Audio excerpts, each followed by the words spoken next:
Hari ni aku nak ajak korang dekor-dekor katil anak aku. Okeylah, inilah katil single yang aku beli dekat TikTok shop tau.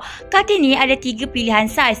Saiz single, queen dan juga king. Okey, bahagian bawah katil ni ada banyak ruang. Disebabkan aku banyak barang yang tak gunanya. Ni adalah buaian anak aku masa baby dulu. Tapi tak terlaku-laku nak jual. So aku simpan je lah dekat bawah katil tu.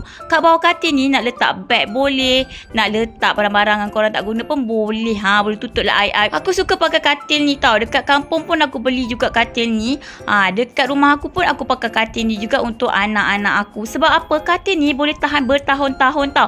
Katil ni jenis katil besi stainless steel yang tahan karat, tak mudah kemik. Dia punya tilam ni pun aku beli dekat seller yang sama. Tapi sekarang ni out of stock. Tak dapat lah aku nak tunjuk kat korang kan. Nanti dah ada stok, aku akan demo-demo kat korang. Kalau korang nak tahu tilam ni, korang komen tau part tilam tu. Berbalik kepada katil ni, dia boleh tampung berat sehingga 300 kg tau. So untuk 5 orang berat badan dia boleh tampung lebih kurang macam tu. Yang ni kan kalau anak aku main trampolin pun tak kisah. Okeylah, Diamond Baby dah siap kemas. Kalau korang berminat nak dapatkan katil ni, boleh tekan dekat beg kuning tau. Sekarang ni seller tengah buat jualan akhir tahun. Baik cepat-cepat grab sebab tengah murah sangat-sangat.